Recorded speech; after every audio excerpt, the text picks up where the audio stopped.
It's time to start Dishin Days with your hosts, Tony Moore, Michael Mattis, Justin Lee Hareld, and Araceli Aviles. And now, let's dish.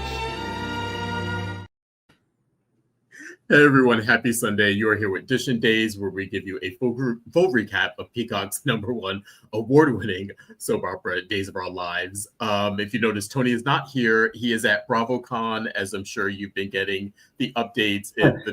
Trying to con his way onto Bravo. Yes, so go check him out there. He is at BravoCon interviewing people and having a shitload of fun, so go check him out. Tell him we said hi. He will be back with us next week. But yeah, moving forward, Dishin Days on social media. You can catch us on Dishin Days Show on Facebook, at Dishin Days on Instagram, and Dishin Days on X and Threads. You can also please subscribe to our YouTube channel. If you're watching us here now, do us a favor, hit that like button, hit the subscribe button, hit the notification bell so you know when we go live. And we have some other updates, fun, cool stuff when we upload it on the channel there. Yeah, and if you are not a member and want to be a member, please join our exclusive members only page. It's $4.99 a month, and we give you some interesting, fun content. In addition to, we have some interviews with the cast that Tony does from the studio. I think the social media studio at Days of Our Lives. Check that out. He's got some new ones to upload soon, so we'll have some really great fun new content for you guys soon. In addition to that, we also do our happy hour in Dishin Days after, which we have a new one coming up soon. We will announce probably next week or probably during this week sometime. But yeah, check us out there on our members only page. Again, $4.99 per month. And if you are not watching us, you can want to listen to us, you can check us out on Apple Podcasts, Spotify, and iHeartRadio.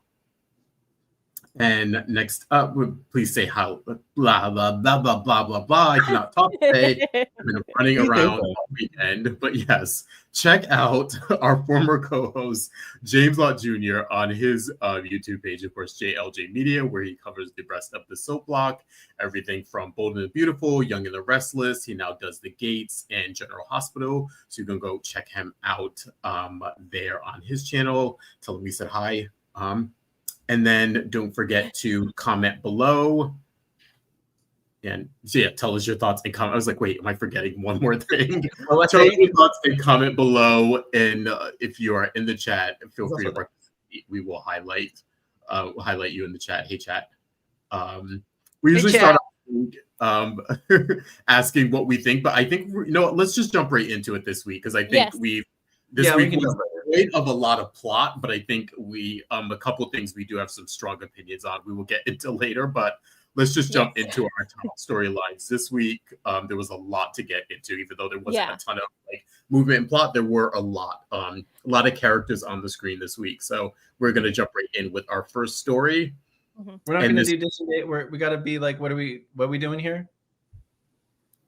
It's time to start. Oh God, yes. Totally forgot about that. I was like, Michael. I'm like, Michael. I just went over. He so wants to get through the show, he's forgetting. No, I'm like, let's just jump right on in it. But yeah, it is now time to start. 2, 3. Dishin Days. Dishin Days. You guys see that? Set it and forget it. Putting it right over here.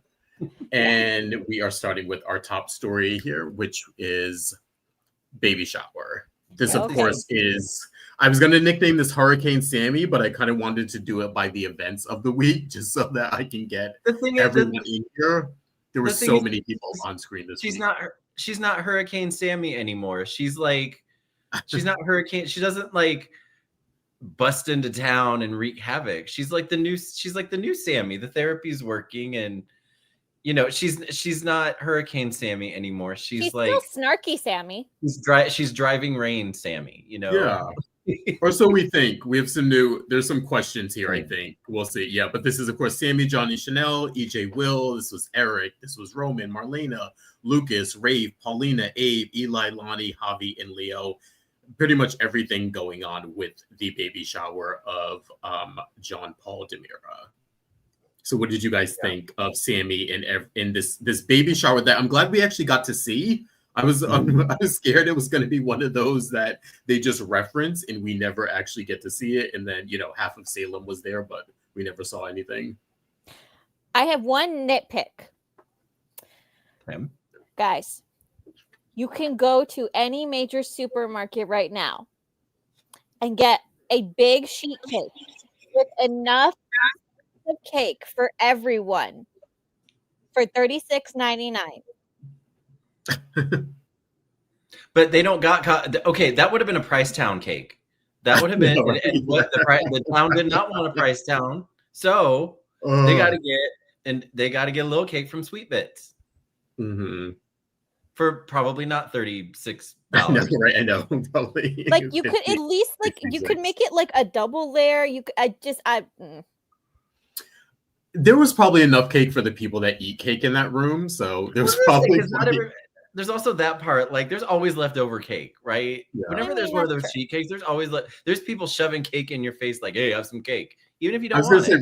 Remember the sheet cake from our party that we still had? I was worried it wasn't going to be enough, and then we still had leftover.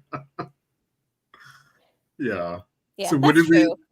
I have to say, I really love this Sami this visit. I think in the past I've been a little critical about the last few visits where they've gotten what I've been a little. I'm confused. Okay, so this is the first show I've been on where like the comments got pictures now.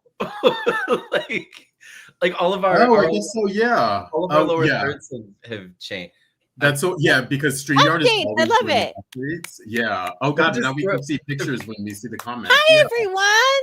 Hey. Oh, that is new. Yeah, it's the other lower third we saw last week when it was happening. I was like, wait, what's going on? But I didn't want to say anything. I was like, maybe it's just me because StreamYard is always weird on my computer, but no, it's Oh yeah, we get to see pictures now. Yeah. Well, I always, we haven't gotten to see enough of Sami as a grandma. I think just because she became a grandma so young and the drama was still always surrounding her and the kids. It was never necessarily, we never got to see what Sami is like as an actual grandma. So I love the little scenes, not just with her like embracing her new grandchild, but she's got this grown grandchild standing right there calling her Gigi, and I thought that was cute. That's I always thought it was going to be Grammy Sami, but Gigi's cute. Yeah, I think in the past they've like I said, I've been a little critical about like bringing her in and then she like drops in and then she doesn't, she'll have a conversation with like one or two people. I thought this was the best use of her in the last few years where they got her in. Again, Alison Sweeney is incredibly busy.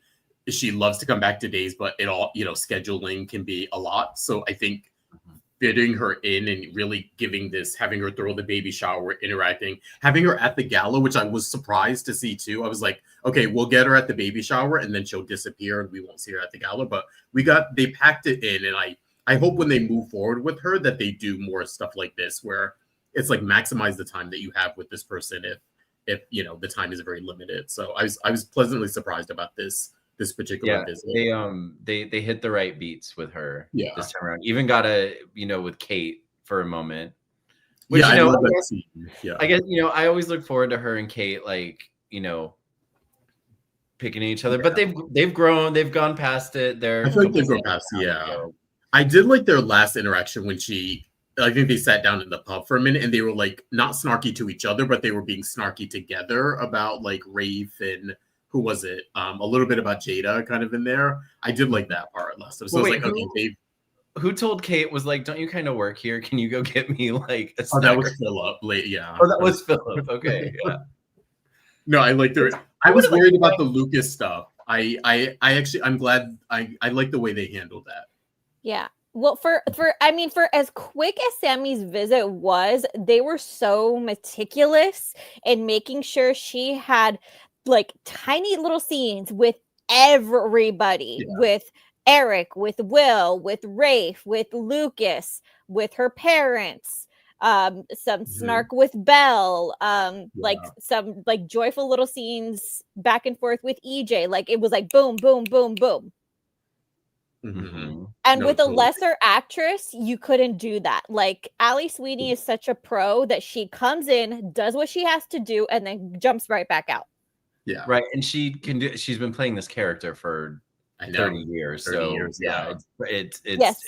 she's honed that skill over time where she can Yes, pop but I in, think but even pop with in, other be Sammy characters, with everybody and pop out. yeah, but like even with other characters, like so many characters popped in this week that oftentimes when that happens, you know, they've been off the canvas for a while, they have to do a little homework and say, okay, who remind me who I'm related to, what's been going on with these people in the meantime, and you can kind of tell it's kind of like they're kind of like playing, oh, how are you, kind of a thing. And she's like, boom, boom, boom. I know what's going on with everybody. I know who I'm related. Like it's just one and done. We're good. Yeah. I have a little anecdote about that. I won't go on too long. Leanne Hunley mentioned that one time when we were speaking to her about how when they bring her back, she needs to talk to a friend of hers who watches the show, get caught up. And Yeah. he was like, oh yeah, and my friend was talking about, oh, Carrie's doing this. And she was like, and I asked her, who's Carrie? And my friend was like, your daughter? So, oh, right, I have a daughter. Right, yes, Carrie. Yeah. So like even the most seasoned veterans of the need some reminding because Little reminder. and they train themselves to kind of ingest everything and then so but that was funny. That just reminded me of that conversation. Who's Carrie? Yeah. It's one of the things too, you don't know how people like refer to each other. Like I'm probably sure if the woman said Christy, she'd probably get it. You know what I mean? But because she said Carrie, it was like, wait, who's Carrie? Like, yeah. The way she was like, who's Carrie? Yeah. But yeah, it was, just overall, it was nice to see the all of the pop-ins this week. We'll call them a very appropriate pop-ins to like. Always nice to see Lonnie and Eli. Lonnie and Eli, and it's Chandler Massey cannot have an 18, 19-year-old daughter. Like. I'm like, they're the same age. Like they come in and I'm like, this is like Lisa Rinna and Lauren Koslow all over again. But like a younger, I'm like, he's just, well, A of all, I hate him for still looking like he did 10 years ago, but whatever. Yeah. I know. He must diet and work out and take care of himself, whatever. But I mean, Sherry didn't have a daughter that young either, so it's just no. Yeah, he's not that far off from being old. I mean, I know the Saurist Ari, but even Chandler's like mid 30s, late 30s. Yeah, they're both but with both Chandler and Sherry, there's like a 15-year difference with them and Marissa. It's not as big as you would think it is. And they're only supposed to be 18, so it's not that awful. So it's not a huge leap, it's like a couple years leap. No, but no, because they look so young. But it's so I agree. It's unfair. I feel like Chandler had the facial hair to try to make himself look older. And I was like, no, you don't. And I feel like wardrobe the last couple of visits have been dressing him a little, like trying to make him look a little older. I feel like so. I think especially it's like you have an 18-year-old daughter on the show. It's like you need to look a little older than what you appear, I guess. The part with Sami that's been mentioned in the chat and that we haven't talked about yet is that she's engaged to a Vitali. She's engaged and to a Vitali I have never heard about. We've never heard of this man. We don't know him. Does not have the ties, the family tie, the mob ties. Yeah. So that was interesting. I was kind of funny thing enough. When we saw in the preview, I think the clip they showed had her mention a fiance, and so I immediately thought like, oh, did they put her and Lucas together? I was like, am I like getting excited for something? I thought like maybe that would be a possibility, and then when that first scene, I was like, okay, she's not engaged to him. I was like, interesting like turn of events to is this just like a little tidbit that is going to come back later, or is this just like we want to throw something at the wall? Because again, I feel like we're still getting to know these new writers and we're trying to understand how they operate. And I feel like sometimes, I think in the past, whenever something comes up, we immediately think, oh, this person's going to be on the show, or if they mention a family member. And I think what we found with them the last few months is that no, sometimes they just like to fill in the scene with history, or fill in the scene like someone's life with either events or other people. So again, I'm not sure if this will be a plot point moving forward, or if this just something we're gonna incorporate this into Sami's history to make her more fuller for the return. You know, I don't know yet. I'm wondering. I suspect that this particular move was very well thought out as a potential backdoor, because everybody's either confused or critical of this. Like, why is she engaged to someone we've never heard of, we've never met? And here's what I will say to that. Alison Sweeney cannot come back full time. She has a full-time career. She makes time to come back to the show when she can. But it's good to give Sami a reason not to come home, because when your entire family, including your grown children, don't live in the same country as you kind of have to create a reason for her to still be living in another country. So that's one point. The other point being, if creating a new Vitali still kind of keeps that Salem tie, it keeps in that a tie to Italy, and it kind of opens the back door if they want to explore that at a later time. Mm-hmm. Yeah.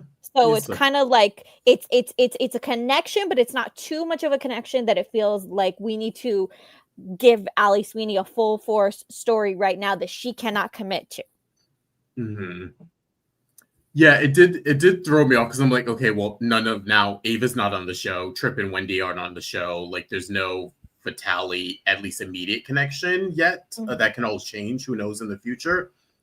But funny thing enough, is when she said the name, even though I heard her say Dante Vitali, I immediately thought, do you remember the mob family, the Maronis?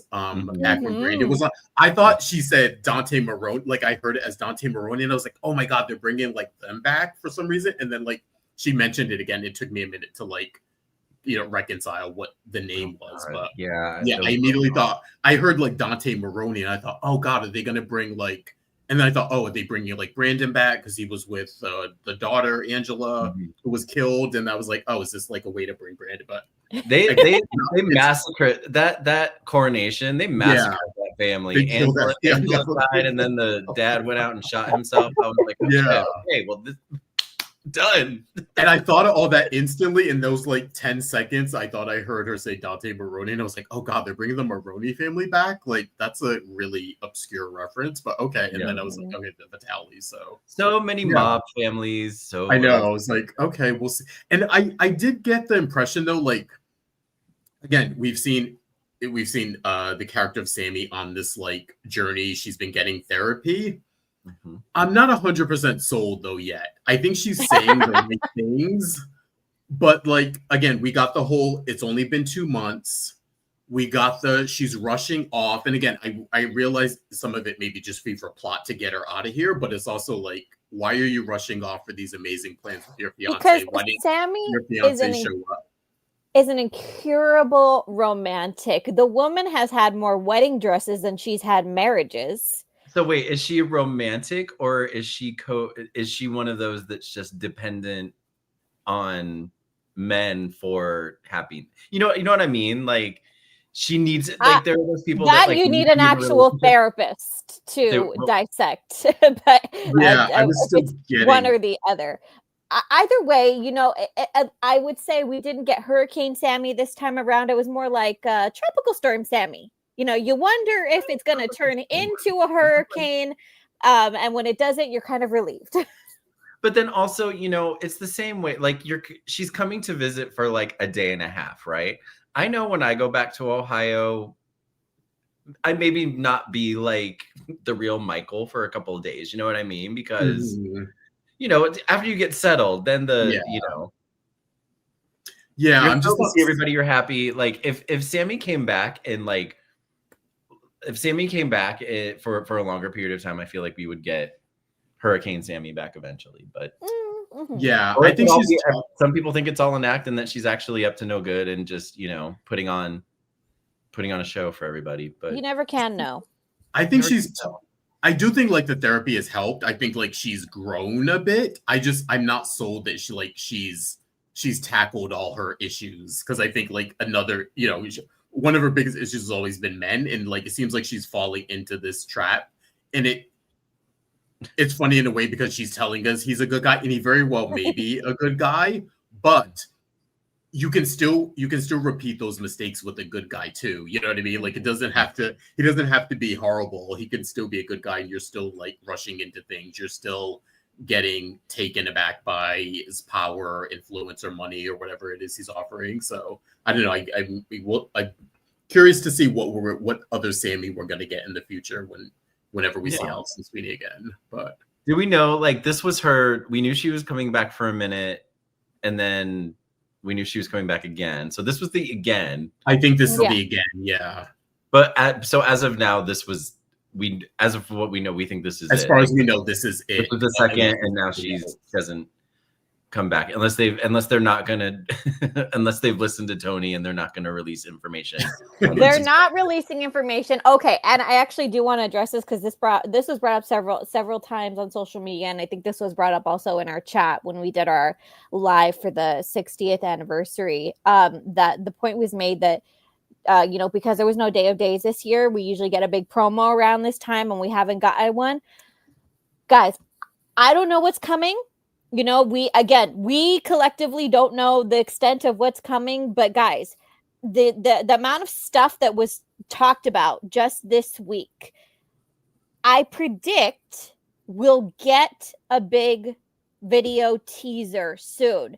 If they're not releasing it right now, they're probably holding it for a reason. So stop complaining, please. I mean, just in general. Like we in have our, we have our fair share of criticisms and complaints and whatnot. But gosh, like this past couple of weeks, it's just been like nothing can make some of these people happy. Yeah. Oh my gosh, there's too many Demaras, too many Hortons, not enough Demaras, not enough Hortons. Where's the promo? Why didn't they release it? And I'm like, there are reasons for things. They don't have to explain everything to you. Yeah. I just assume we'll get like a New Year's promo thing, kind of a holiday promo that we get sometimes. Yeah. This we were leading all the way up to this week. So let's get through this week. Let's get through the holidays. I have no foresight in saying this, but I can almost guarantee that if they're holding a big promo, it's for a reason. Yeah. Just relax. I do understand. Araceli rants that'll happen today. I'm sure. Well, and I understand many. The mentality, like things happen a certain way for so many years, and it just becomes like a routine. And then when it doesn't happen, it's like, why isn't this happening? Why is that? I get it. Yeah, those people off. Yeah, but not always a bad thing. Yeah. What else we got? Well, we got just going back to the Eli and Lonnie thing. It looks like they want to expand their family. They want to have another baby, at least from what I approve. Told. Yeah. More babies. Let's get some more beautiful black babies on screen. And can we actually see the babies? Oh yeah, that was another comment that we didn't actually see Trey. We did. We saw him last week. Look, infants are expensive. Mm-hmm. And they can only work so long. So literally, it's a contract thing. Yeah. That was a big scene. Those were big scenes to shoot. All to get those done quickly. They were probably like, just. Yeah.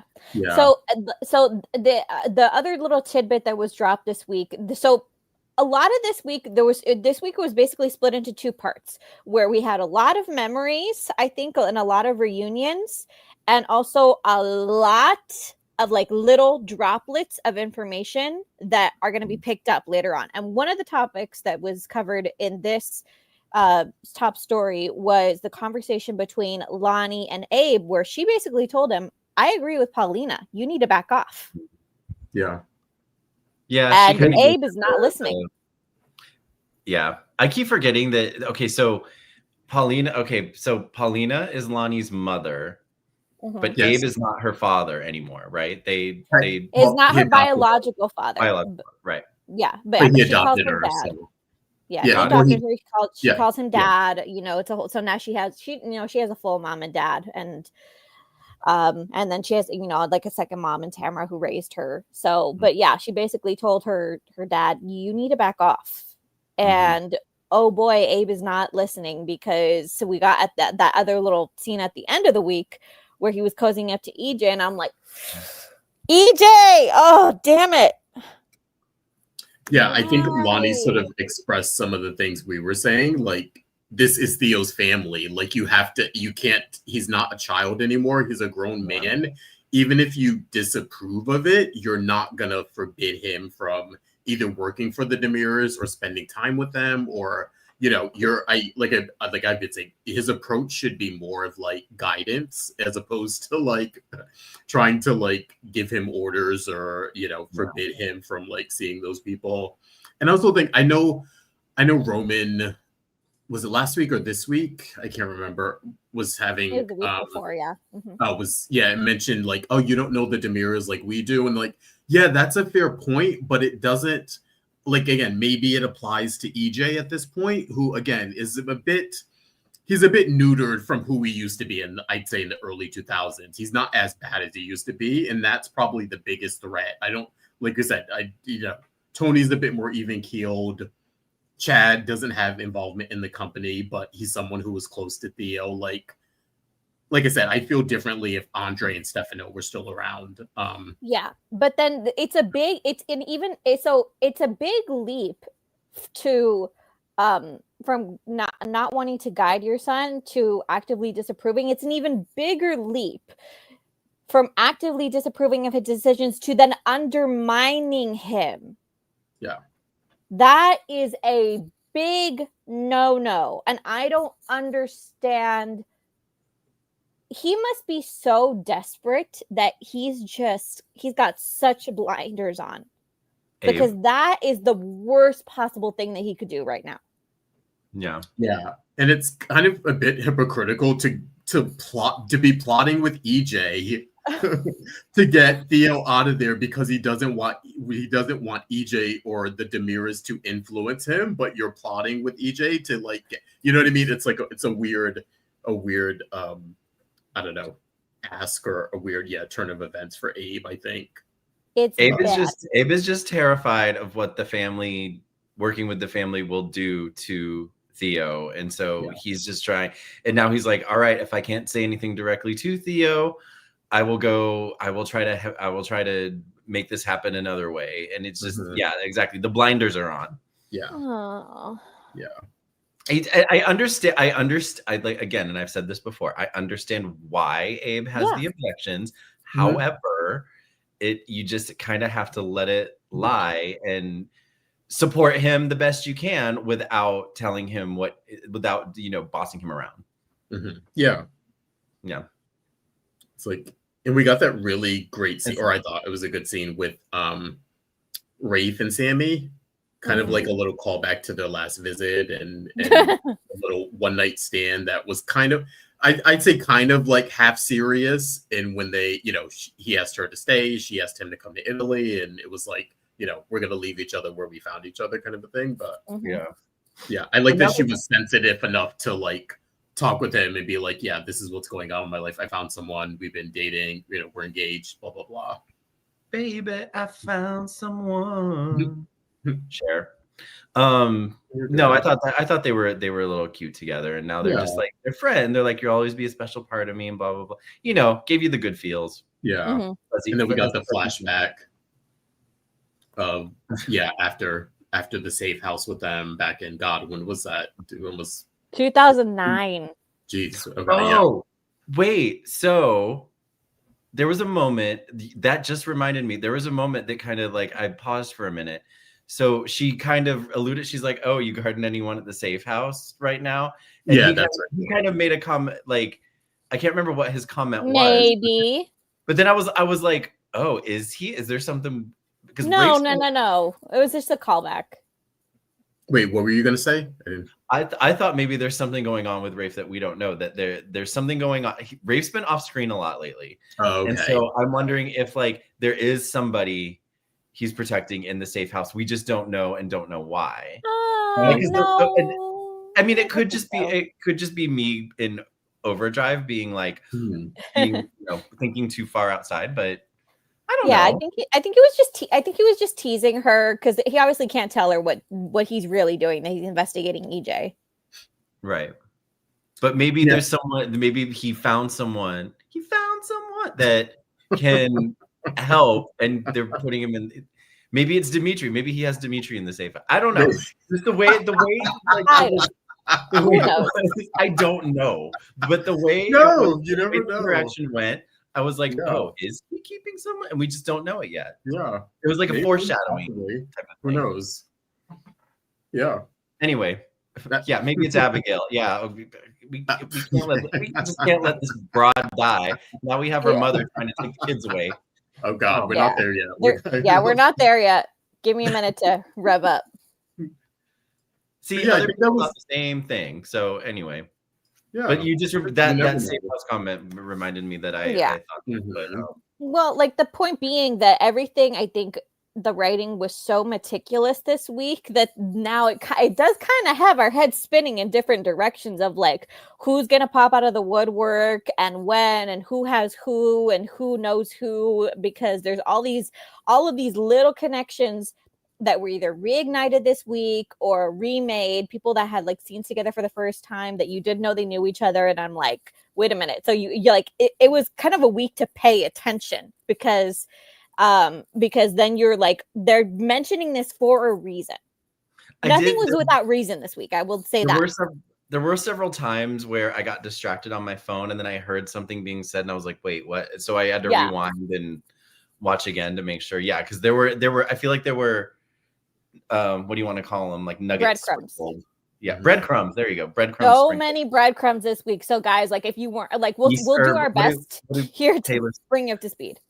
What does Taylor Swift call them? Easter eggs? Yes, Easter eggs. Yeah, there were so many Easter eggs this week that if you weren't paying attention, you probably would blink and you miss it. And that's why we have Dishin Days so that we can remind each other of things that we missed. One of the three of us heard something that the other two didn't, or two of us heard something the other one didn't. Yeah. Anyway.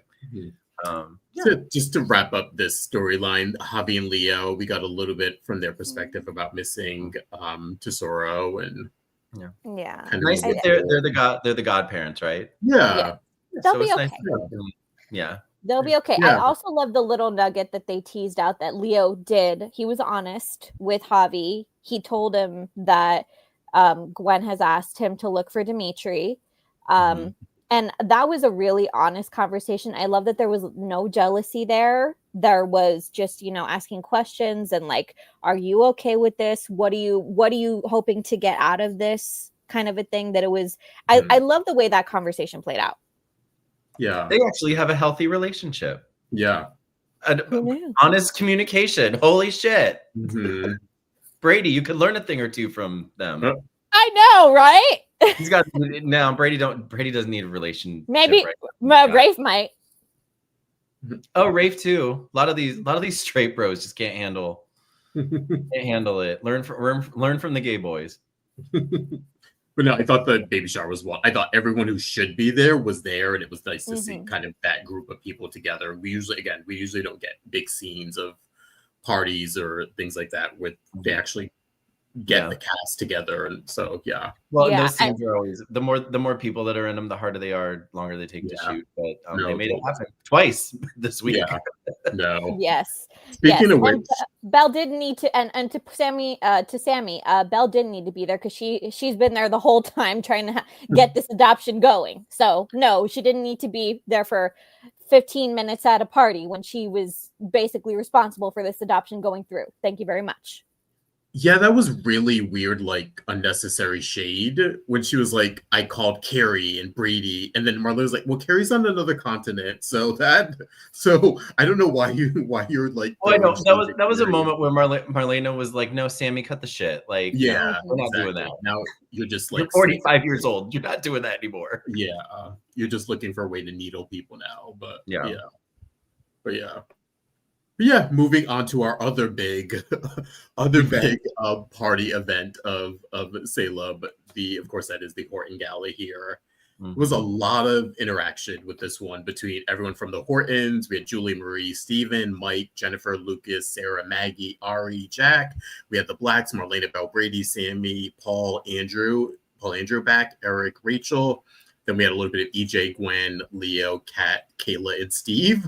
There's a Basically lot going on. 70% of the staff. Yeah, we had a lot of different interactions and a lot of different kind of little callbacks and memories and flashbacks that I did. And we can also talk about the Monday's episode too with the like Marie Horton family history stuff too, kind of thrown in there. I figured we I could do it liked the once. juxtaposition of what we were seeing with like the flashbacks and like all of the salacious drama that it's like, you know, and it made me think like, oh, they don't do like storylines like this anymore where it's like this dude comes back, he's actually her brother, and then Yeah. like the Hortons went through some shit, like some nasty Yes. shit. And it's like, oh, and I you love know, it. I'm like, oh damn, they don't do this kind of stuff anymore. Or it's rare that they do it with like, you know, Laura got pregnant by what's his face's brother, and then tried to pass on. I guess they still kind of do that. But anyway, my point was like them retelling the history of all of the family drama while The then not pretty present history. time. Excuse me? The not pretty history. Yeah, exactly. The not pretty while currently over across town at the hospital, some new not pretty drama was developing. Thank you to Jennifer Rose Horton. Karen, we'll call her. Being all, I'm gonna take your kids away from you. And finally, Chad getting a backbone. That's the next And- one. Yeah, we're not there yet because I have a whole rant. Oh, okay. Well, I don't need to go too into it. But there was like a noticeable like they went from one to the other. So like past drama, current drama. And I think that I mean, I love that they made that point. I love it because you don't love the Hortons because they're perfect. That's not the point. You love the Hortons because in spite of everything that they've gone through, they're still a family. Like they go through the same drama that everybody else does in this town. They have been through it. They have had their arguments. You had one brother trying to kill another brother. I would argue justifiably so for the stuff that went down at the time.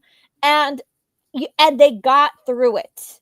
And I don't know if it was Julie or Marie who said it best. They got through it with forgiveness and grace.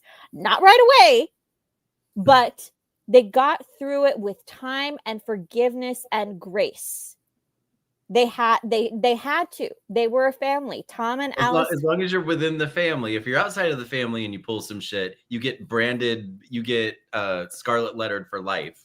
Well, we'll discuss that in a few minutes. But yeah, but the point being, it's like at least Marie seemed to understand that point because she's the last living child of Tom and Alice.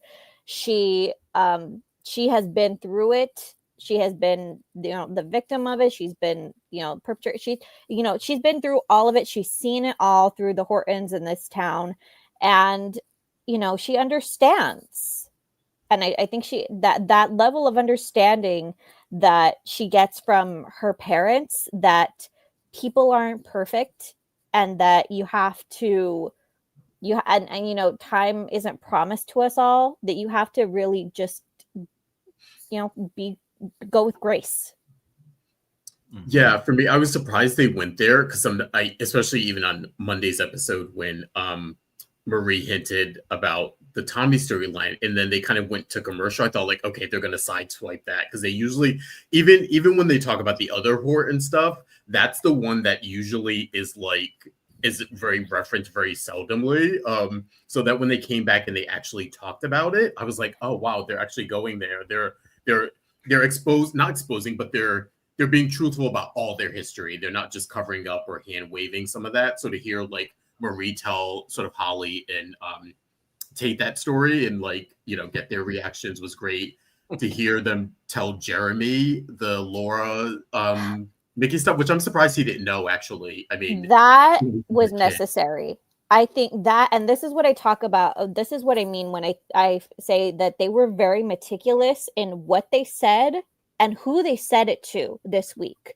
Because when you're talking about family skeletons, there are some people who don't need to know that stuff. But Jeremy, knowing the origins of his father's conception, given his own history with anger, that was necessary. Yeah. That was telling the right story to the right person at the right time. He needed to know that. Mm-hmm. He needed to know that there's a family history of anger, because this idea that the Hortons are all perfect and nobody made a mistake. Let's be very clear about how Laura got pregnant with Mike. Mm-hmm. It was not a pretty story. Mm-mm. That's what I'm saying. Like they went in back in the day with those kinds of stories. And go ahead. Well, go ahead. I love the flashbacks they use. Sometimes they tend to use like the same ones over and over. I felt like these were seldom ones that we've seen before. So good. And I like that we got a lot of Laura too, and that was Susan Flannery. Yeah, Susan which Flannery. We talked about Oh my gosh. Stephanie Forrester. Before she was Stephanie Forrester. Love it. which we talked about couple months ago on here. But yeah, I'm glad we got those scenes with her. Yeah, the flashbacks I think were really done really well this week. I thought that, like I said, they used some that we feel like they tend to recycle sometimes the same one. So it was good to see some older ones that we don't get to see as much. And they didn't shy away from using actors that aren't on the Flannery being one to do. Yep. Or like with like that old Mike and even though I hated Mike and Carrie, that Mike and Carrie flashback. Christy's not on the show anymore, but they still used that flashback. I really hated them. I don't know why. I was just Mike and Carrie. No. I feel like they were a nice break from Carrie and Austin, which I think by that time Carrie and Austin belonged to. They were my couple. So yeah, I think it was. I like them together now, but it was after 6 years of back and forth. It was like, okay, nice to give them a little breather. But I was surprised too, because they usually don't. I feel like in the past they would have had Mike reference that without showing the clip of Carrie, and then we just have to either remember that or remember that she's the one who gave him that. So it was nice that they actually showed it. Yeah. Another thing that they showed flashbacks of was when the whole Addie storyline. I remember my mother when I first started watching, trying to tell me the story of Hope and Julie and Doug and Addie. And I was like, what? and so being reminded that Hope's origin story is not that pretty, but her my stepmom is also my sister. My sister is also my stepmom. It was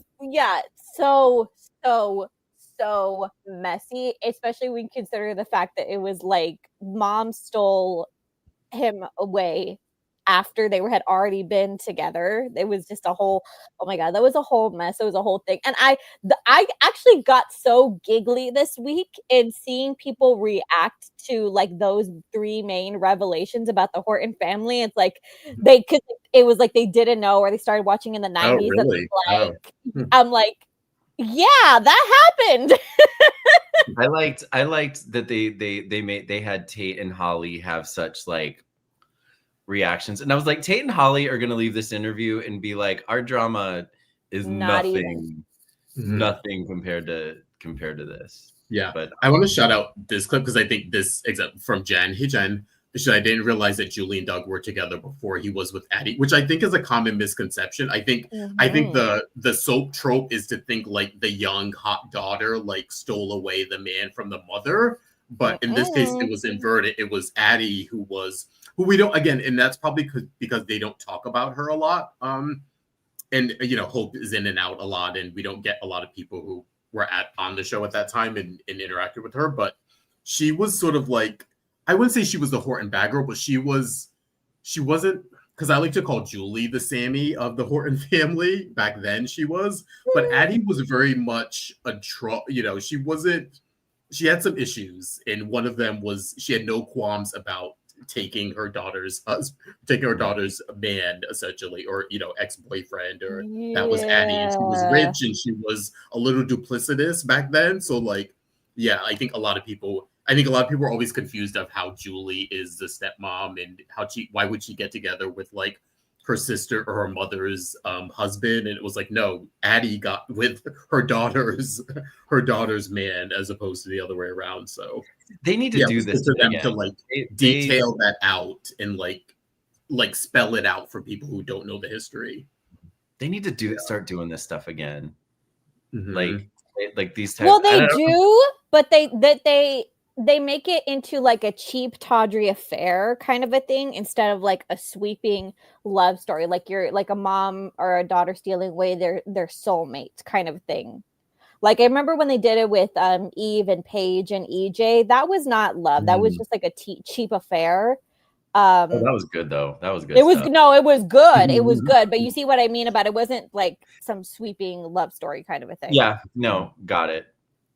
Even that was good though. I'll take that. But and it was a lot of emphasis on Susan, which was nice to see, and also like the relationship with her and her mother too. So it wasn't just like it wasn't still about Doug. It was also their fractured relationship and how they kind of got to a good place. And you see it too whenever Hope is usually the one to mention her mother or to be sentimental about Addie. Julie, not so much, and she loves her mother, and they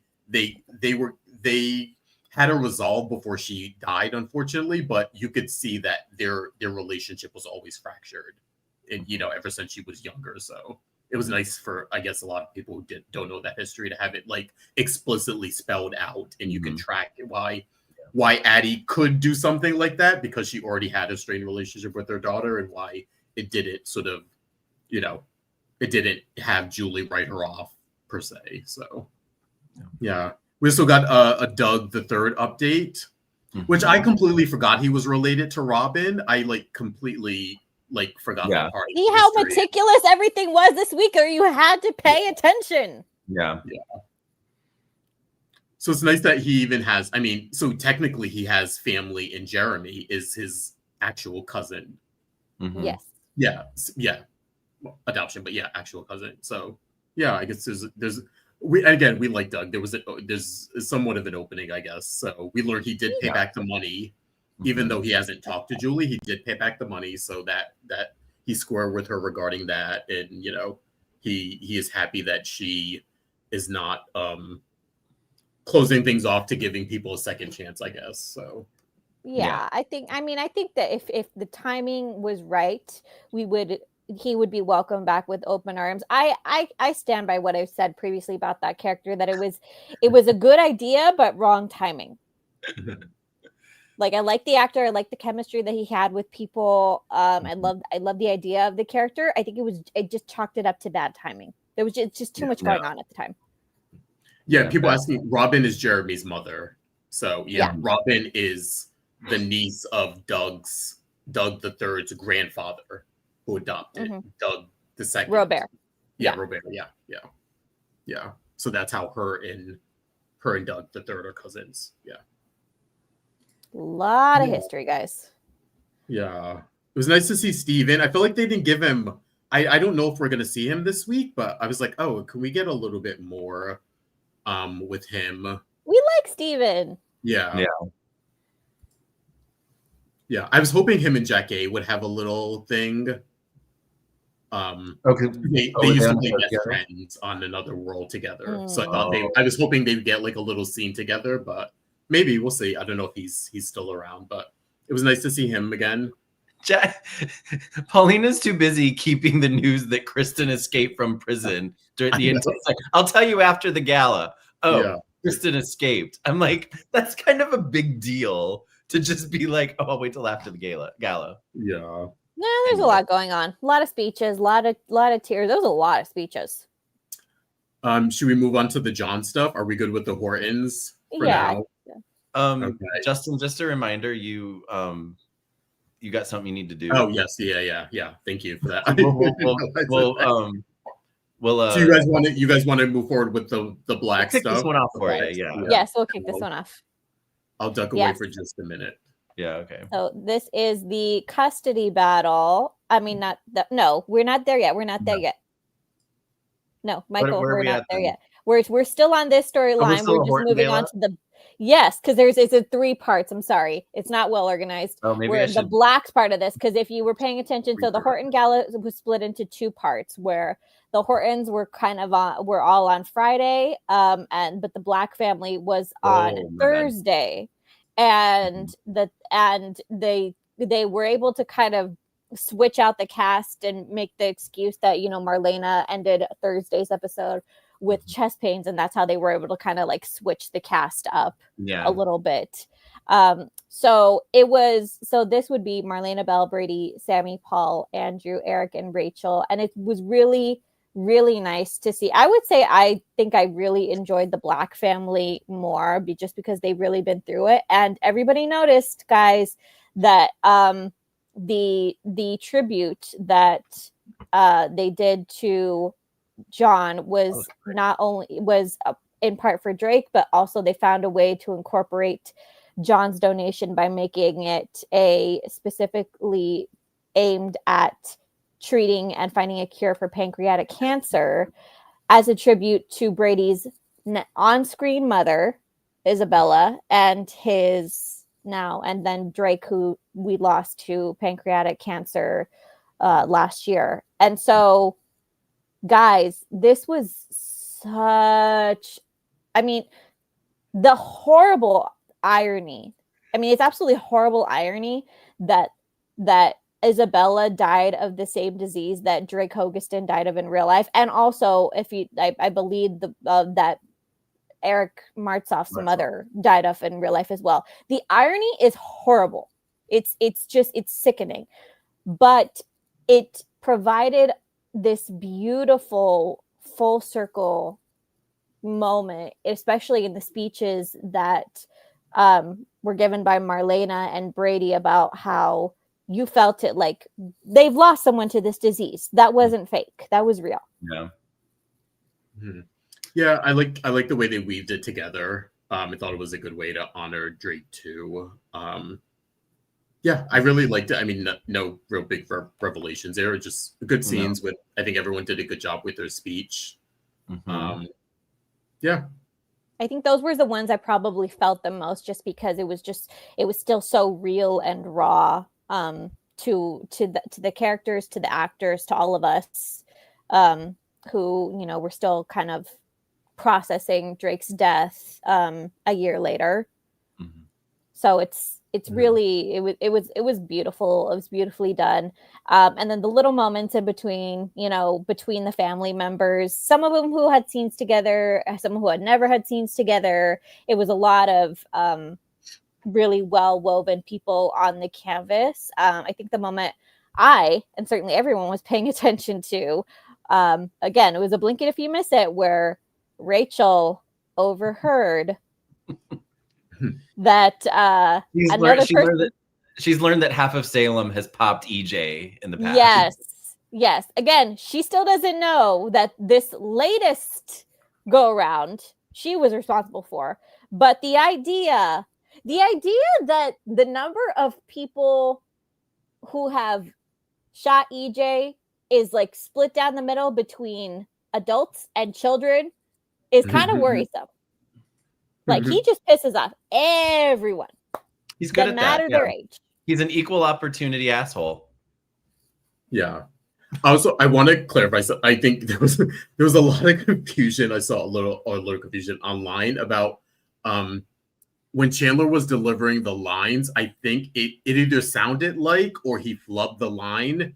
It sounded like he said myself and Chris, and I think he meant either didn't enunciate. I think what he meant to say was Kristen. Kristen, yes, that's what he A meant. lot of yeah. people were confused when he said, "That's why me and Chris shot you." And a lot of people were like, "Who the hell is Chris?" And they were like going through the history of like the people who shot EJ. Some people thought it was the henchman who shot him when Clyde ordered him killed. So I was like, "Oh, it's probably him." And then after a while, I was like, "Oh, he actually means Kristen." I just think he either Chandler didn't enunciate or like messed up and they just didn't redo it. But it sounded like he said myself and Chris, but he essentially meant Kristen, who is taking the rap we know for Rachel. So Yes. I think there was a little confusion online about that. Yeah. But I love their I love the EJ Will interaction, because do you guys remember that when, oh God, this is weird sort of saying it. I know people who know will remember. Before James Scott left, he had that plot line where he was blackmailing Will. And if you guys remember, him and Chandler were playing it like they were playing their scenes like sexually, if that makes sense, or they were doing them flirty. And I felt like he referenced that tonight. And I was like, okay, that I like the fact that he sort of just gave a little bit of hint of their history of like, again, nothing was happening between them, but it was something that Chandler Massey and James Scott decided to do, because I think they were kind of sick and sick of that storyline, or sick of where they thought it was going. And so that's what they sort of infused into it. So he did a little bit of a reference to that in his net top. Yeah. That was a very weird like storyline that they had for them with those two actors deciding to play it sort of flirty and romantic in a weird way. So I like the fact that Chandler gave just a little hint of that in his little speech with EJ about their relationship through the years. So yeah, It's okay, guys. We all thought it was weird. Yeah, it was a very interesting. I remember it happening and being a like, lot of weird stuff happening. Why are Now, they see, having, that why are would- they that would have talking been- with each other like that? Yeah, It would have been weird, but it would have been a good salacious, like, yeah. you know, like we kind of got that with Dimitri and what's his face last year, Yeah. but you know, Mhm. We got enough salacious stuff like at the beginning of that year with the Abigail and EJ stuff. That was good too. I think they were trying to move on from that so fast that weird stuff started happening.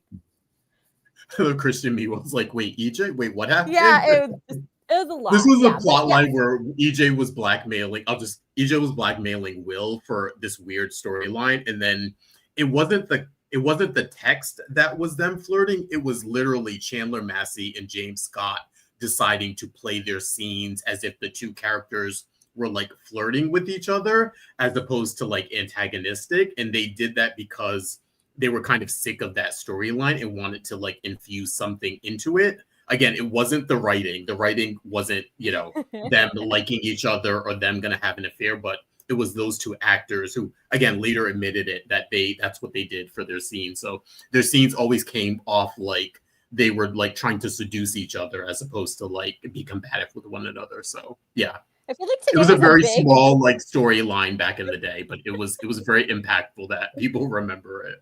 I feel like today is not just a big not just us covering the history of the show, but this is just a big history day for our show, because we're like we're pulling stuff out of the woodwork that people either forgot about or we were choose not to remember. We're gonna pull it all out today. And I love that we get that with these writers, because I feel like other writers wouldn't have had acknowledged some of this stuff, or they would, their scenes would have been a lot quicker or punchier. But we're getting a little bit of when Will literally said, I went from like tolerating you to shooting you to hating you to just also considering you family at the end, or Is just, I mean, the dynamic between EJ and Will is always going to be complicated because of the violence between them, because of the friendship. It's always going to be complicated. But yes, the greater point being that EJ has very complicated relationships with children that are not his own. Yeah. And half of them tend to shoot him. I did like him telling Rachel though that Thomas is more Horton, and he's saying, what do you say? He's not like us, Rachel. I thought like Yeah. that to me exemplified, like it summed it up perfectly. I felt like Brady's been trying to reach her, and I felt like that was the one thing that like Yeah, and I'm like, I was like, that this is look, something Brady, you can understand. Yeah, look, I'm sorry, but Brady has no knowledge of what she's done, and even if he did, he's turned a blind eye to a lot of other stuff. Yeah. So somebody has to tell Rachel not to infuse her Demera into other children. Yeah. Somebody had to say it. Yeah. Yeah. Yeah, pretty much wraps up sort of the Black family's part in it. And then I just added sort of this because they did get some screen time. We got a little bit of EJ and Gwen in smuggling in whatever's in the box. What's in the We box? don't know. We got Leo being a snoop there and Kat sort of thrown into that little mix. And then we got a little bit of Kayla and Steve reminiscing.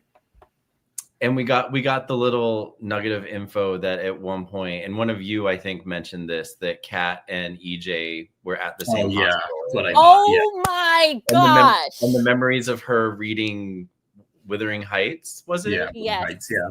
To someone we're thinking is EJ with all the bandages. Yeah. And then, kind of like that's probably how she recognizes Sami.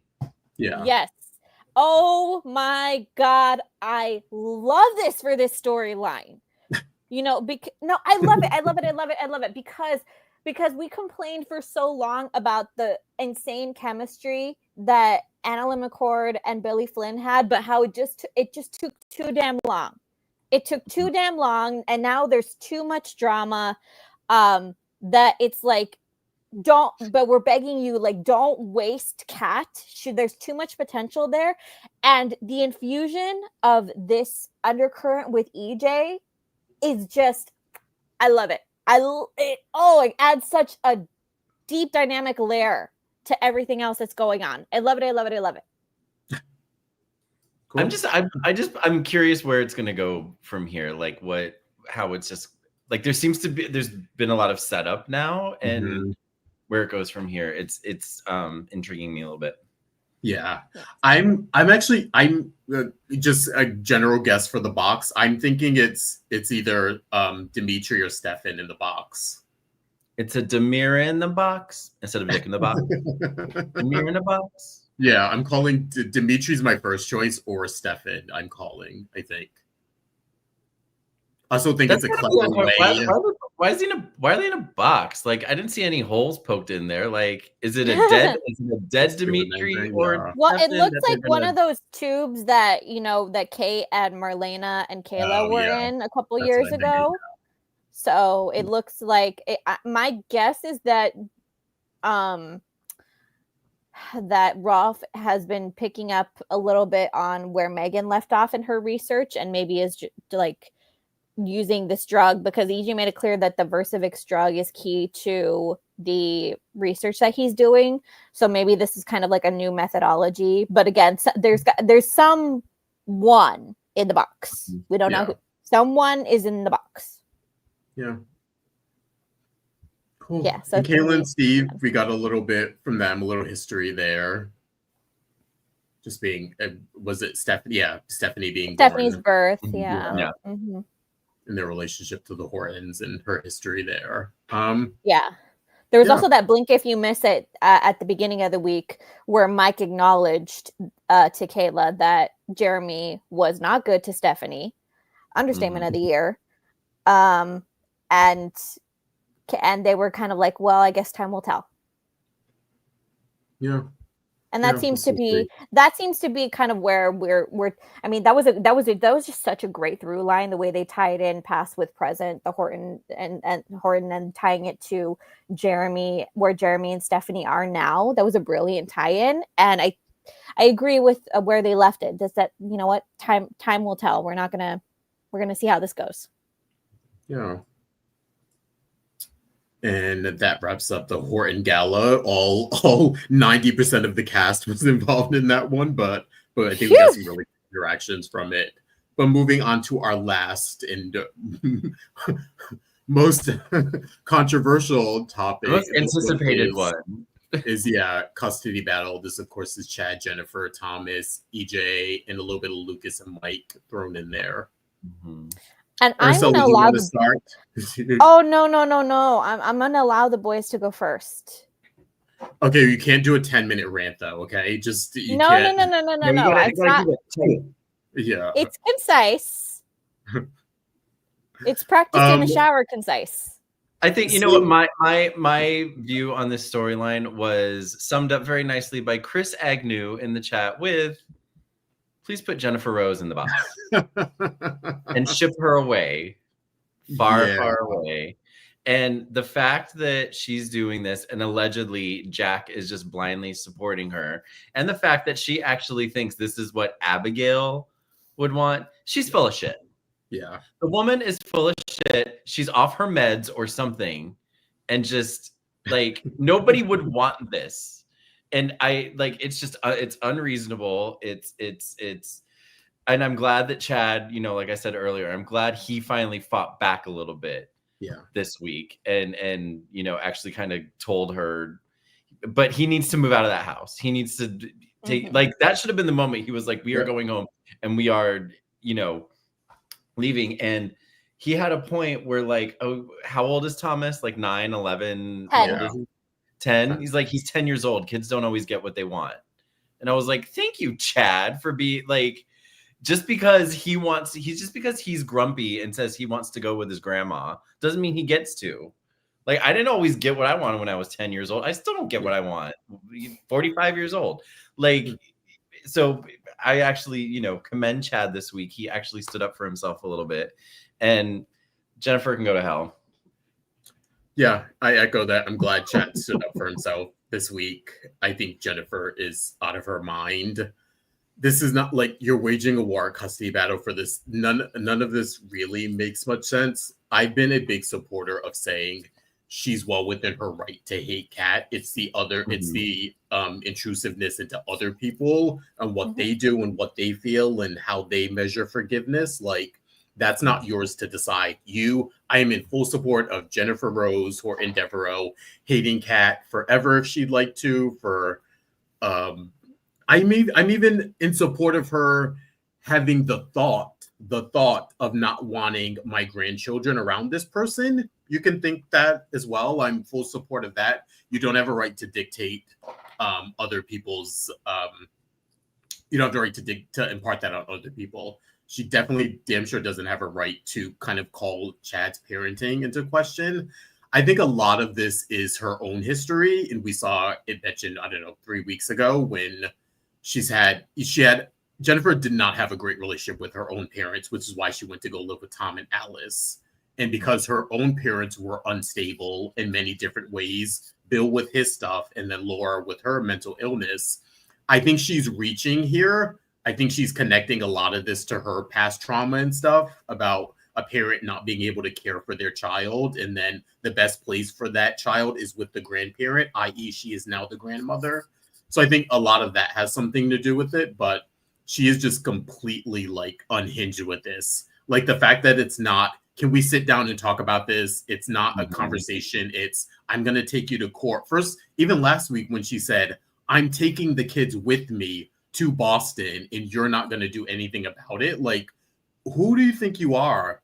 Also, the whole like Abigail wouldn't approve. First of all, that's irrelevant because if Abigail was alive, you wouldn't have this situation to begin with. And two, if Abigail didn't like someone Chad was dating, that's not enough to take away his parental rights. And that would be her fight to fight if she wanted. So the whole like Abigail wouldn't like this is sort of, I don't know, sort of like a moot point to me. I didn't understand whatever impact that was supposed to have.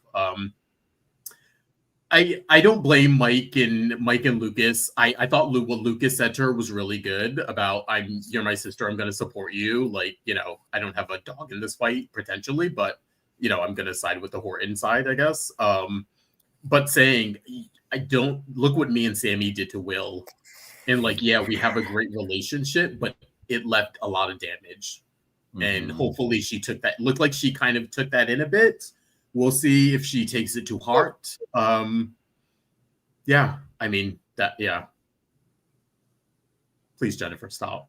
I thought this was interesting. They cut away from hearing Julie's perspective, and we still never got it. They never like circled back. So I'm assuming maybe this week we're going to get a bigger conversation with those two people. Because I feel like Julie was sort of like taken aback, like, wait, custody? Like, yeah. I don't know about her this. reaction was like, that's extreme. But yeah, we never got the reaction to it.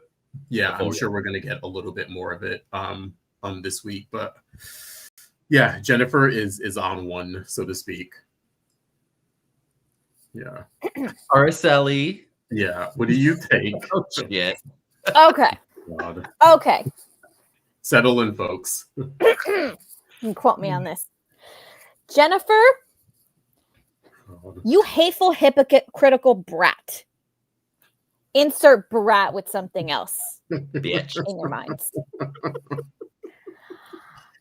You want to talk about bad parenting? Let's talk about bad parenting. Who in your family was a drug dealer? Oh, yeah, your son. Who had 2 mental breakdowns while her children were toddlers? Oh, yeah, your daughter. Who raped his sister-in-law? Oh, yeah, your husband. Who, upon the death of his wife, moved into your family's home, moved into your family's company to raise his children under your family roof? Who did that? Chad. He severed nearly all ties with the Damaris side of his family to raise his children in the home that he thought would be safe and loving. And who is being the unsafe and unloving and ungrateful person right now? You brat. I'm sorry. This is ridiculous. This is like, you have no moral standing. You have no legal standing. Let's be clear about this. You have no legal standing, because guess what? Whose actual care was Thomas in when he ran in front of that car? Oh yeah, yours. You have no right. Abby would be ashamed. She would be ashamed of your behavior right now. No matter how bad things got between Abigail and Chad, she never, ever wanted to take his kids away from him. Not ever. She would be ashamed of you, and you need to go back on your broomstick to Boston and think about what you're doing to your grandchildren. What is happening? The end. You are lucky I didn't use swear words. I will say I also did like Chad telling or confronting Jennifer about turning Thomas against him, about you don't have to say you're hating, or you don't have to feed him lines, but your energy, the way you're reacting to things, he's picking up his cues from you, and you're indulging in it. Mm-hmm. Yeah. Oh, someone else brought up a fair point that I did leave out of my argument. It wasn't my practice shower argument, but I did forget to leave it out. Who is the pill popper who ran over her stepdaughter and still has not been charged? Oh, yeah. That was you too. Gotcha, bitch. I know. Can you imagine, if Chad came in and said, you know what, Jennifer, I don't want the kids visiting you in Boston because Jack raped Kayla 30 years ago. Like, can you know what I mean? Like, would we be sitting here like, really, Chad? I don't know if that, okay, like, whatever. Like, yeah, Jennifer, I don't know. She might be in for a fight. I know we had that scene with Chad getting a little scared and going to EJ for legal advice. And I thought EJ was fair. He said, with children, you never know what could come up. You never, like, anyone can bring a case against anyone. It's detailing, it's going to be how much evidence she actually has, which she has none. Or She how much has she none. thinks is this, or The irony of this argument is that Jennifer has zero evidence that Chad is a bad father. And the reality is, Chad, could he want to, should he decide to let EJ loose, would have a mountain of facts on his side to counteract Jennifer, including the fact if Gwen wants to put her 2 cents in, well, there was that time she ran me over with her car, which was brought up the other week. So, which was we were reminded of the other week in her snarky little comeback. But like when we say that Chad is the good Demira, we mean it. Like the man does not break laws. The man does not make excuses. Like even when he was heavily involved in Demira, he never took part in any shady business. You can't tie him to anything. Dylan Matthews, if you're still watching, I accidentally banned you somehow. Yeah, okay, yeah. I'm so sorry. What the heck? Sorry, that was an accident, Dylan. Yeah, I was like, wait. I was trying to show your comment.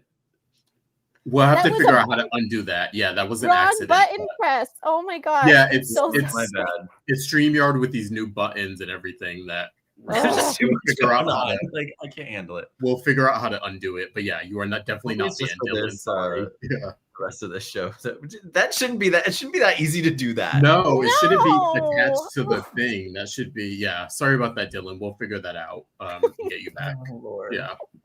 But yeah, I also one thing I was screaming at Chad at the end when EJ offered to come back to the Demir mansion. I was like, good, but I was like, no, not you come back. You get your children and go back. Do not leave the children in that residence with the Hortons, because now that does give Jennifer a little bit of evidence there. You know what I mean? It gives her a point on her side if you leave the children there. I was like, no, you take your children and you either go back to the Demiras or honestly go stay at the inn or go stay at the Horton Town, Horton Inn, whatever it is, until you can get your own, because you also don't want that being used against you, your family's influence. So like you need some neutral space. Go and get an apartment in Stephanie and Alex in Jada's building if you can. Yeah, I will say I actually if he wants to play this smart, don't move back into the Demira mansion, because then Jennifer's going to counter that argument. Well, that's where my daughter was murdered and blah, blah, blah. No, it would actually be very smart for him to just get his own place nearby to show he can support the kids on his own, which he's fully capable of doing. Yeah, finances have never been an issue. I'm talking about in terms of emotional support. Like that's what we've been saying all along, is that he's too dependent on them. You can have good familial ties and not live in the same house with them. He needs his own place for the kids. I mean, it could be just down the street, but they need their own space, because the feeling of that the Hortons now have that they can interfere with these kids is gone too far. Yeah. Okay, we covered that in all its glory. I guess that is the one we will be to. Yeah, next week. Don't piss me off. But moving on now, before we get into our tidbits, we want to just do a little reminder to follow us on social media. Dishin Days Show on Facebook, at Dishin Days on Instagram, and Dishin Days on X and Threads. Subscribe to our YouTube channel. Remember to please hit the like button, the notification bell, so you can be notified when we upload some new content. Join our exclusive members only page. Again, $4.99 for the month. And then you can listen to us on Apple Podcasts, Spotify, and iHeartRadio. And don't forget to give our former co-host James Lott Jr. A listen at JLJ Media on YouTube. He covers the rest of the soapbox there. And be sure to comment below and let us know what you're thinking.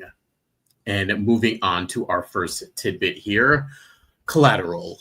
This is, of course, the Maggie Phillip, sort of Kate Lucas. This is a little bit of, we found out that they put up the Kyriakis estate as collateral to help keep Titan afloat as they sort of restructure it and get it back on track. Yep. And they some interesting things here. I feel like we're brewing. I like the and they hinted at this maybe a couple weeks ago or maybe last week, the like Kate slowly moving more into this, I think. They keep making a mention of how her division is the only one that's making money. The publishing side, we've had her saying she doesn't want, over her dead body, will the company fail? I don't know. I feel like I'm getting a little soon. We're not getting like a Kate takeover, but I wonder if they will up her position in the company since she is doing so well. I've been waiting for this. And then they brought her in as the publisher for Stephanie's book. I thought maybe, okay, this is the way they're going to get her back in. It's just going very slowly. But yeah, I don't know how much they'll have her within the realm of Titan, but it might make for some good conflict between like the Kate and Maggie character who don't really interact a lot. Like if they or it could lead to like, it could lead to more infighting. Like if Kate comes in as a bigger role and then it becomes like Xander and Maggie against Kate and Philip or something like that. But yeah, or I was even thinking like more interesting. It could be Xander and Philip against like Kate, Maggie, and Alex because they're, you know what I mean. Like she doesn't know about the beating. She doesn't know, so they're kind of keeping her in the dark about that a little bit too. So that could be like a weird way to put her on a different side of Philip, maybe, and like keep Philip attached to Xander in a way. Yeah. So yeah, that was only the only revelation. I know they're sort of playing this up like, okay, we're in dire straits here. We're putting up the estate as collateral. We really need to, this is all hands on deck to changing over Titan. So we'll see. Yeah. Not too much there. And then our last tidbit we have, which was the little sort of end note on Friday's, little bit of a cliffhanger there. This was, Kristen escaped ? Because it seemed like she may have been kidnapped. This is Kristen, Tony, or what we know, we're believing it's Tony, EJ, Rafe, and then a little bit Eli there mixed in because we know Eli is back and he has been talking with Rafe. Now that Rafe is back on FBI. I was gonna say ISA, but no, the FBI. What do we think of the beginning parts of this storyline?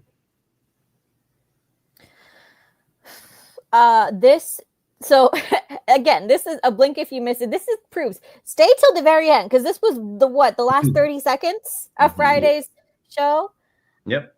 So now that was a cliffhanger. We're ending on a really massive cliffhanger. There were so many things sprinkled out this week, and that seems to be the big cliffhanger that we're going to jump right into on Monday. We assume it's Tony. There's always the thing with Tony and Andre. The show has set it up that whenever one of those characters comes back, we are automatically gonna be suspicious. Which one is it?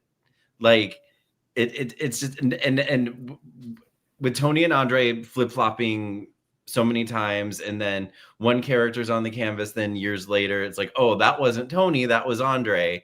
And now Andre's supposed to be dead, but now we know that anyone can come back alive, even the whole like, oh, they never found a body thing, that doesn't exist anymore because they did have bodies, they brought them back to life.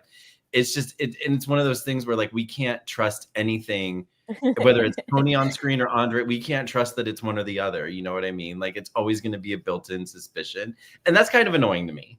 Because then it's like it's just an easy crutch for them to be like, oh, that wasn't Tony, that was Andre. That wasn't Andre, that was Tony. I'm hoping is he really like it? I don't know.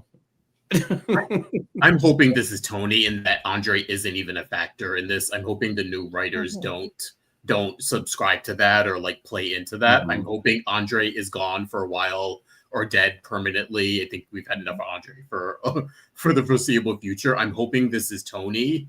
I'm hoping that the Tony kidnapping was a ruse. If this is, you know what I mean? If this is Tony, maybe this is what he was up to. He wanted to get Kristen out of there for whatever reason. Maybe he knows she's innocent. I don't know. Maybe, we'll see. Hopefully this coming week. But I'm fingers crossed that I'm hoping that this is Tony and that the the whole kidnapping or missing Tony plot was maybe just a ruse for him to come back into Salem and maybe pull this off. But and there are so many. And the thing is that there's just so many questions. Like, even if it is Tony, there's so many questions of like, why did he do this? Why did he disappear? Why did he choose to do this with Kristen? You know, we still don't know a lot about what Tony has been up to the past couple months, besides trying to get Theo installed in Demera. There's a lot about what Tony's been doing behind the scenes that we don't know. We don't know if they tie in at all with what Gwen and EJ are doing. We don't know if they're completely separate. There's just so many unknowns. Yeah, true. But we finally got a good cliffhanger. I've been pretty judgmental about the cliffhangers the last few months. What cliffhangers? Like, there's some that where I'm like, that was your Friday, okay. But yeah, this was a good one. And then, you know, but again, it landed on like, she said like Tony, and then they did that close up of him, and the undertone was, is it Tony or Andre? And I'm just like, that kind of annoyed me. It just like, I was like, we can't trust this character. They need to figure out a way, if they are going to leave Andre dead and this is in fact Tony, there needs to be something definitive to show us that Andre is dead as a doornail. What that is, I don't know. But I don't think that exists in Soap World, because Anna was walking around for years. They have to figure out a way, because I am not going to be dealing with this man on my screen. Anna was walking around for years with what she thought was Tony's ashes. Remember, she was talking to that urn for years on end? Yeah. Well, he's alive. Yeah. And then we got little confirmation Rafe and Eli are on to, they're keeping an eye on the Tony stuff, and they know that EJ has implored his own sort of team to look into it. So they're on to him about that.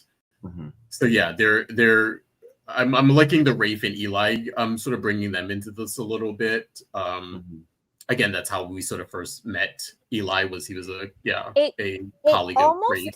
It almost feels like, Dylan, don't make me ban you again, Dylan. Don't make me ban. I will ban you for that comment right there. I won't. No, don't.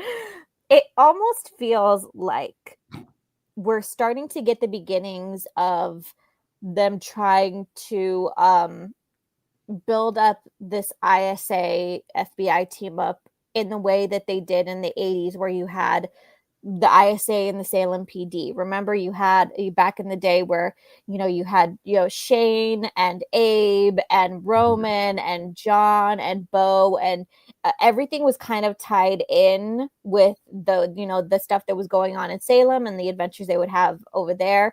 So they already did this FBI ISA team up with Rafe and Kat. Now they're bringing Eli back into it. It was mentioned this week that Andrew is keeping an eye on things. Remember, because actually both Andrew and Paul, because you recall that Paul actually joined the ISA with his husband. So now you have them two, off screen, but kind of keeping an eye on things. And Andrew mentioned that he was actually Kat's handler. Yeah. So now there's this slow weave of all of these characters slowly being tied in to this. Then you have the little complication of Kat may have a history with EJ that neither one of them is fully aware of. I think the potential for this is delicious. And I use that word because look at all the eye candy. Look at all the eye candy that's in this one storyline. Well, you know what, Paul? It's good that they are bringing Paul and Andrew back in, because what else are they doing? They're not being intimate with each other. They're potentially adopting. We know they're planning on adopting.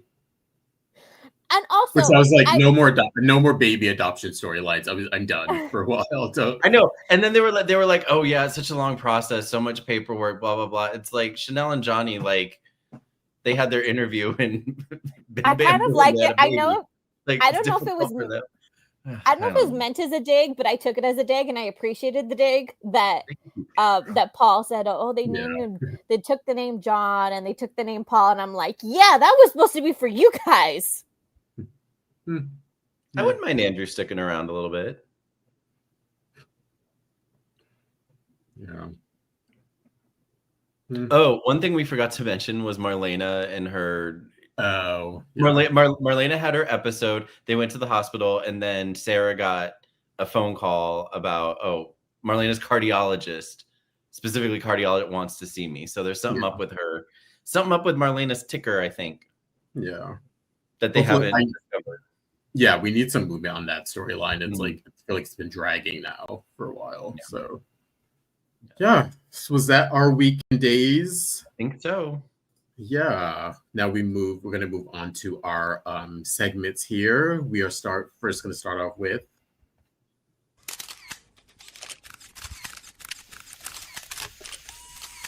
Caption That.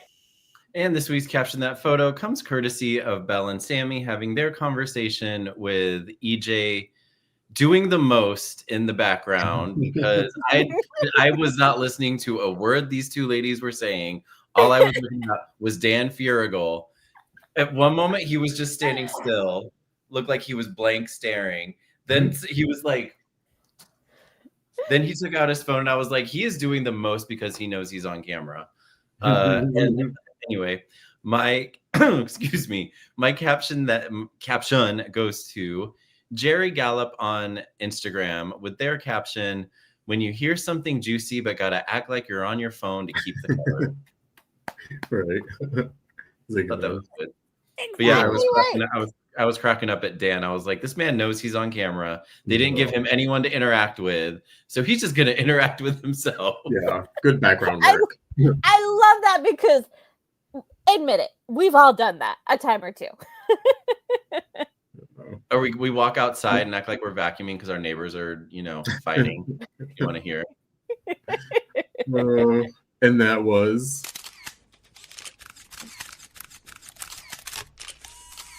Caption That. And next up we have Those were the days.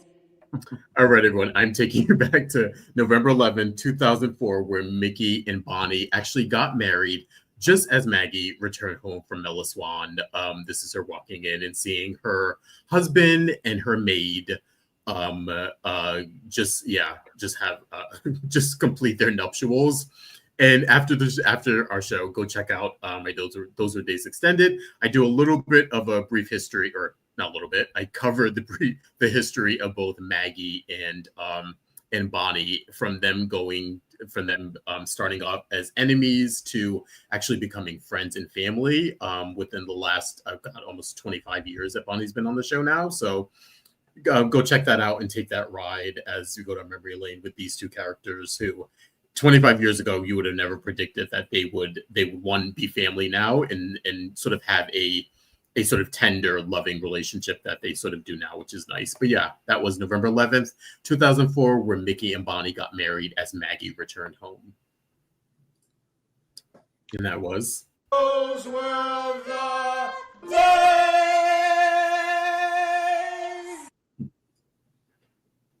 And next up we have It's a gift. So the first It's a GIF is my actual GIF of this week, given to Mr. EJ Demera, who just has the best reactions to things, and I can't. Like I want to bottle his just snarkiness. Mm-hmm. It's wonderful. Sometimes he does this shit, and you're like, that wasn't in the script for him to clap like he's Hercules. Yeah. And then Ali Sweeney like closed her eyes for a minute, like. Yeah. Try not to giggle. Try not to giggle. Try not to giggle. He makes it so hard not to laugh. Yeah. It's like, this is supposed to be a serious moment. Mm-hmm. But I love it. So thank you, Dan Fierro, for that. Followed up with my reaction to the week, which Dylan Matthews was kind enough to put my feelings into GIF form. Se oye a rechinar un cuerno, también una super cuarta y un R15 chapeado y una del jefe sonado. I don't think the music is in context, but you get the point. Yeah. Okay. And that was. It's a gift. All right. And now we're moving on to.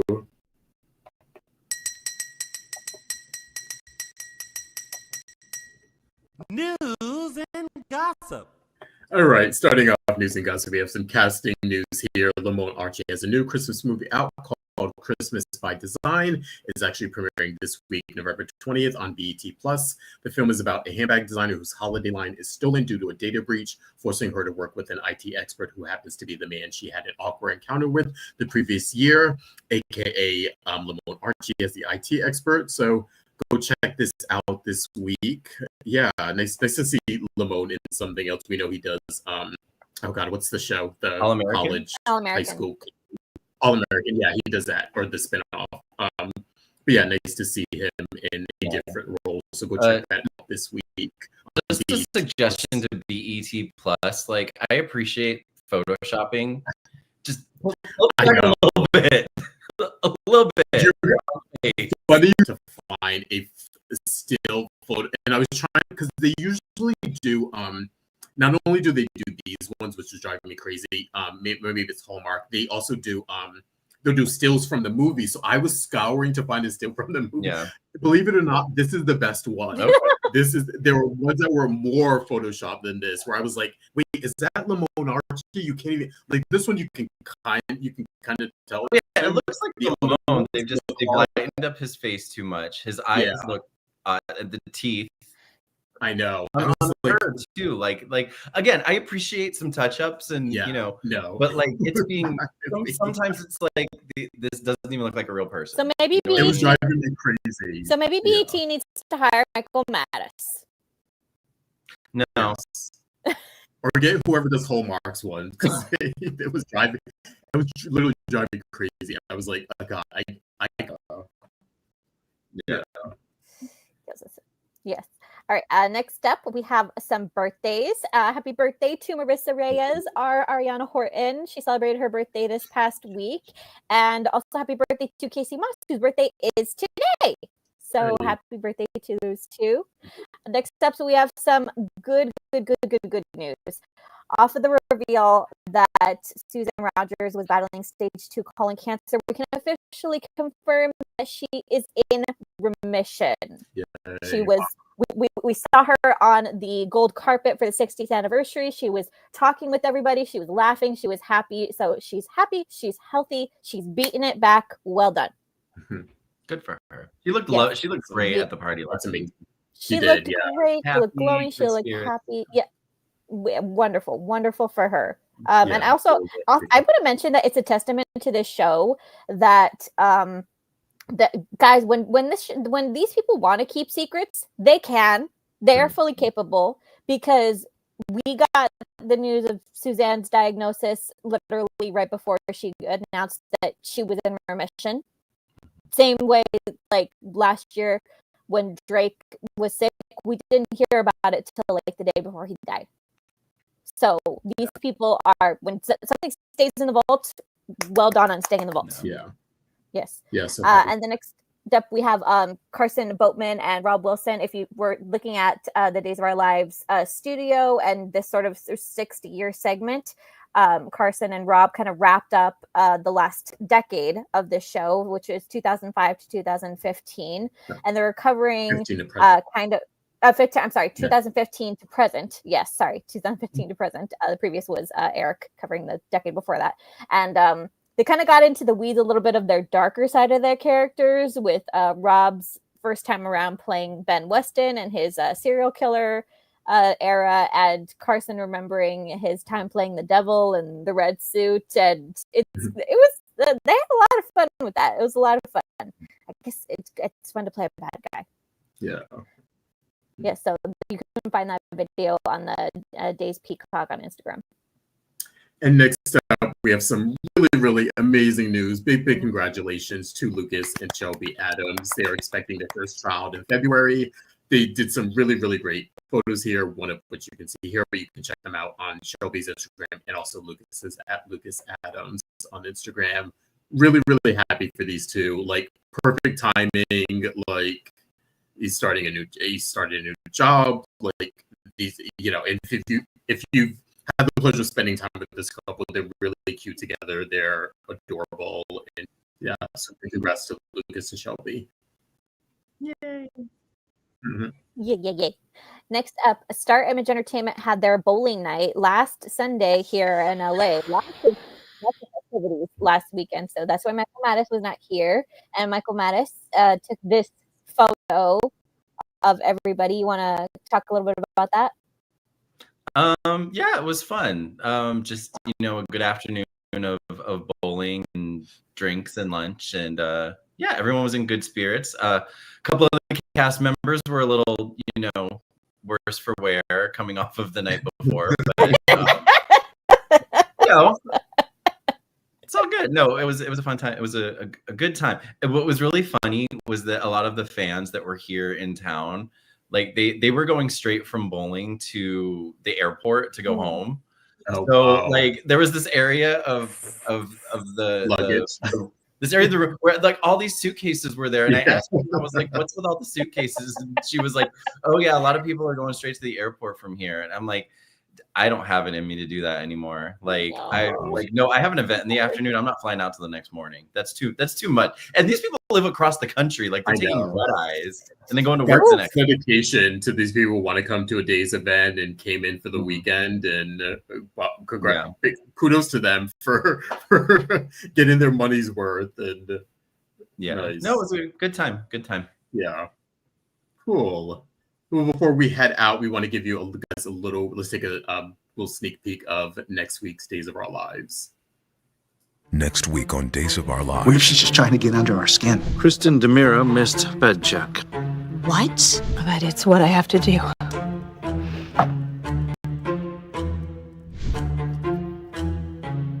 Here I thought you had your anger under control. Not when you tell me you're going after my wife. Sign the divorce papers.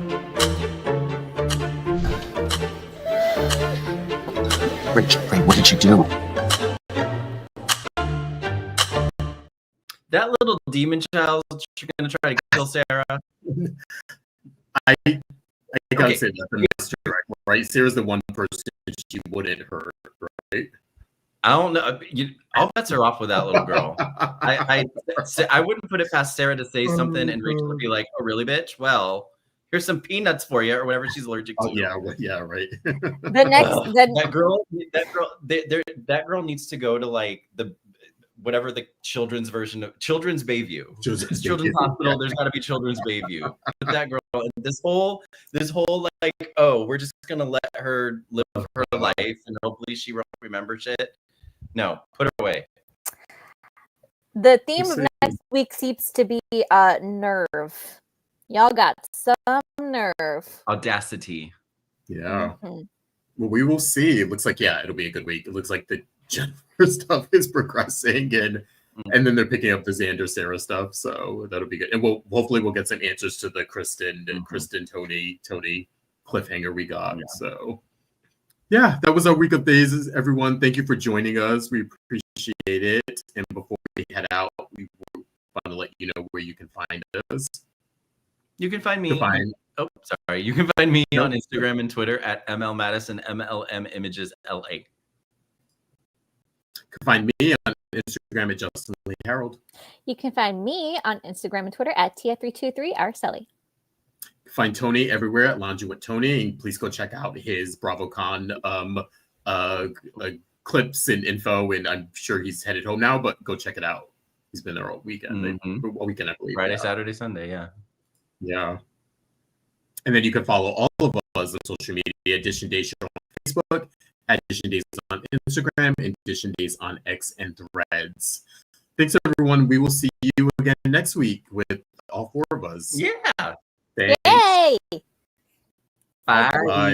Bye. Have a good week.